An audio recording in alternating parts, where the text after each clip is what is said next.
Chers parents, frères et amis dans le combat, vous êtes salués depuis vos différentes positions.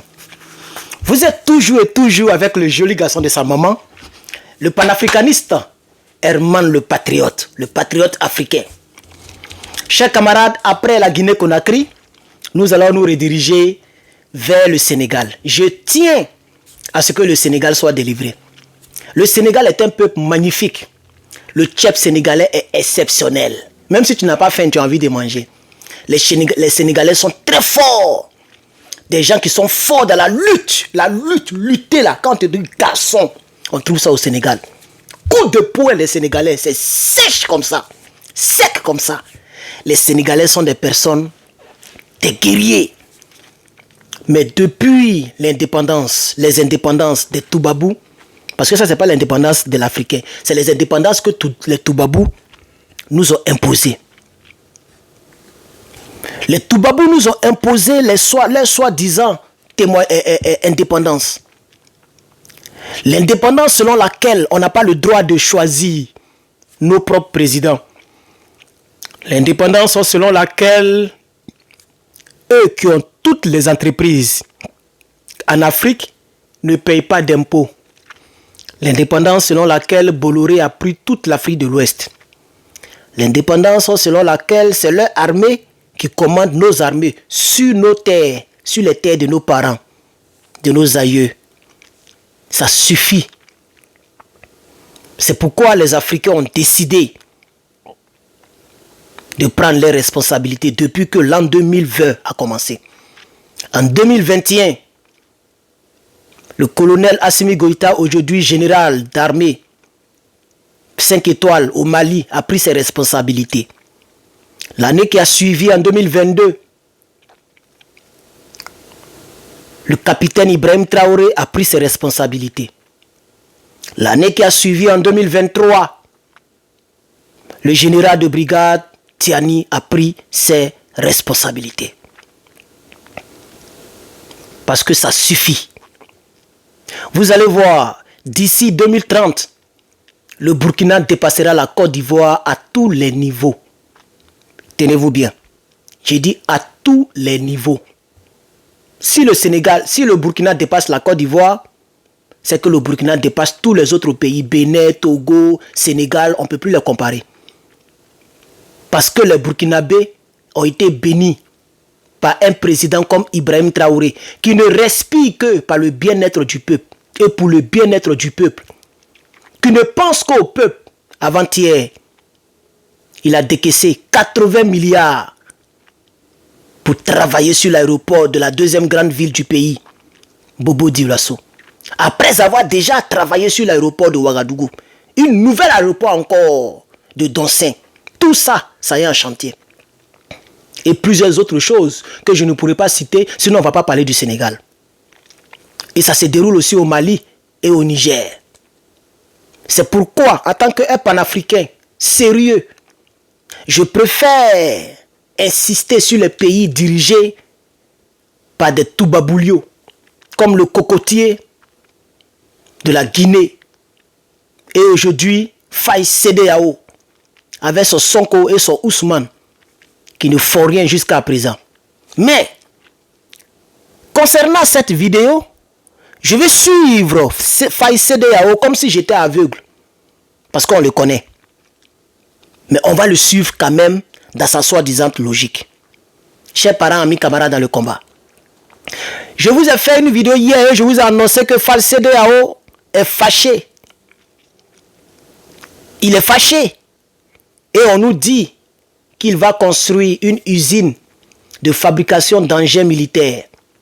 On verra bientôt qui finance cela et pourquoi.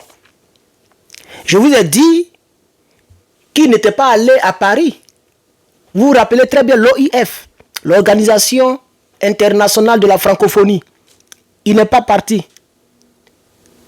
Mais l'organisation islamique, quelque chose que j'oublie un peu, c'est-à-dire tous les pays islamiques se sont réunis dans le but de parler concernant le Liban et la Palestine. Les guerres que Israël est en train de mener là-bas, sur les pauvres populations. Et des gens sont en train de mourir. Chaque jour, il y a des âmes qui s'éteignent. Chaque jour, il y a des vies qui disparaissent. Et la communauté dite internationale a fermé sa bouche. Et c'est pourquoi hier, on a produit une vidéo où le ministre des Affaires étrangères, M. Diop, Abdoulaye Diop, a répondu à une question d'une journaliste disant que cette communauté n'est pas crédible. Et c'est dans cette même perspective que s'inscrit aujourd'hui M. Diomaye Faye Bassirou. Chers parents, camarades et amis, voici la déclaration mot pour mot, virgule pour virgule, point pour point, qu'a déclaré le chef de l'État sénégalais Bassirou Diomaye Faye lors de la rencontre de l'OCI, l'organisation de la coopération islamique, pendant la réunion concernant le Liban et la Palestine. Il dit, et je cite, « Il est consternant de constater l'inaction du Conseil de sécurité des Nations Unies devant les violations répétées dans ces pays. Ce manque de réaction ne compromet pas seulement l'espoir d'un cessez-le-feu, mais affaiblit la crédibilité de cette institution qui est censée garantir la paix et la sécurité mondiale. » Voici la déclaration. Aussi patriotique qu'elle soit, nous disons à ces gens-là, comme les Diomaye, comme les cocotiers, parce que le cocotier a tenu aussi un discours un jour à l'ONU et tout le monde l'a acclamé.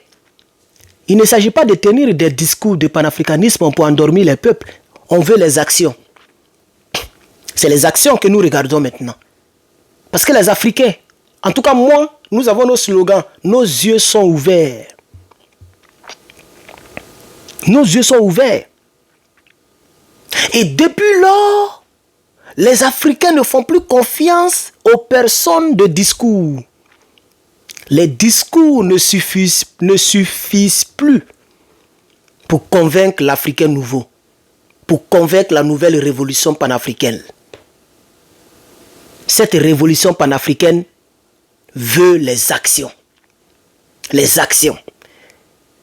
Nos dirigeants seront jugés par leur peuple désormais à partir des actions qu'ils poseront et non à partir des discours. Ce discours, il est très beau. Il est même très mignon. Il est intéressant. Parce que c'est une vérité complexe. Elle est au complet. Mais nous ne mangeons, de la même manière que les amoureux ne mangent pas. C'est pas la nourriture, comment on dit ça même, ne vivent pas d'eau fraîche ou même de quoi là. C'est-à-dire, tu ne peux pas prendre l'enfant de quelqu'un, l'envoyer chez toi et tu n'arrives pas à lui donner à manger. C'est de cette même manière que le peuple africain n'a plus besoin des discours et puis on va mettre point. Quand tu fais le discours, il faut passer à l'action. C'est ça qu'on dit un homme de parole. Donc, monsieur Diomaye Faye, si tu veux rétablir ta crédibilité, parce que tu as déjà perdu ta crédibilité, si tu veux encore sauver ton honneur, toi et ton binôme, passez à l'action. Vous savez très bien ce que les Africains aiment. Vous savez très bien ce que nous attendons de vous. Tant que vous ne le faites pas, tous les discours que vous allez faire, ça ne changera rien. Vous n'êtes pas les premiers à faire des discours. Même le président Laurent Gbagbo, quel genre de discours panafricaniste il n'a pas fait? Jusqu'on est rentré dans l'action, on a créé notre propre monnaie. Le MIR, la MIR, la monnaie ivoirienne de résistance. Parce qu'on voulait en découdre avec Toubabou. Mais après les discours et l'action qu'on a essayé de poser, l'armée française qui était présente, y compris les rebelles, ont décimé le pays. Il y a eu des milliers de militaires qui sont restés dans cette guerre. Et forcément, Alassane a gagné. Donc, tant que vous avez l'armée française, je m'excuse. Je m'excuse. Tant que vous avez l'armée française sur vos sols, tous les discours, c'est zéro. On vous prendra au sérieux le jour que vous allez dire, à partir d'aujourd'hui, nous ne voulons plus de bases militaires étrangères sur nos sols. Parce que vous-même, vous venez de dire que l'ONU n'est pas une bonne institution. C'est ce que vous avez dit, hein? En français, terre à terre. Parce que regardez, vous dites que il est consternant de constater l'inaction du Conseil de sécurité des Nations Unies. Donc, ils sont inactifs. Ça veut dire, demain, si les terroristes vous tuent, là, ils ne viendront pas vous sauver. S'il y a une rébellion chez vous, là, ils ne feront rien. Chez nous, on a vu des casques bleus qui ont poussé les véhicules des rebelles. On a vu l'armée française qui donne les directives aux rebelles. Pendant qu'il y a un traité militaire de défense mutuelle entre la France et la Côte d'Ivoire. Au lieu de nous soutenir, ils ont soutenu les hommes de Sorogum et de Draman. Voici la Côte d'Ivoire qui est là aujourd'hui.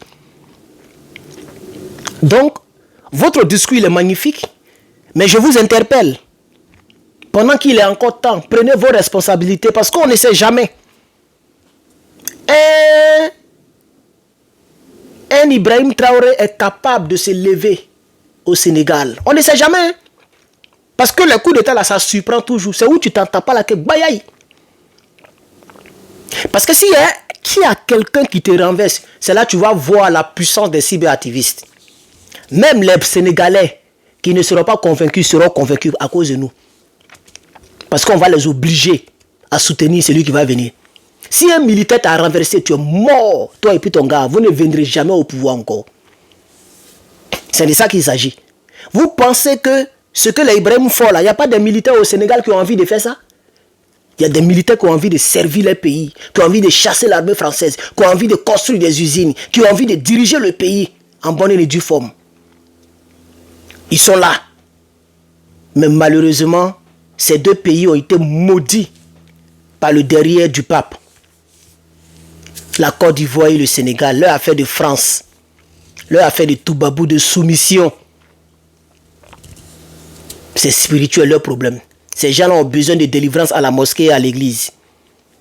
Parce que ces deux pays-là, comme le disait un jeune frère, un grand frère dans l'âge, qu'on appelait Eskeli, la Côte d'Ivoire et le Sénégal ont toujours été du côté opposé au panafricanisme. Donc ça sera difficile qu'il y ait quelqu'un comme Ibrahim Traoré du côté du Sénégal. Chers camarades, parents, frères et amis, je suis Herman le Patriote et je vous dis à bientôt.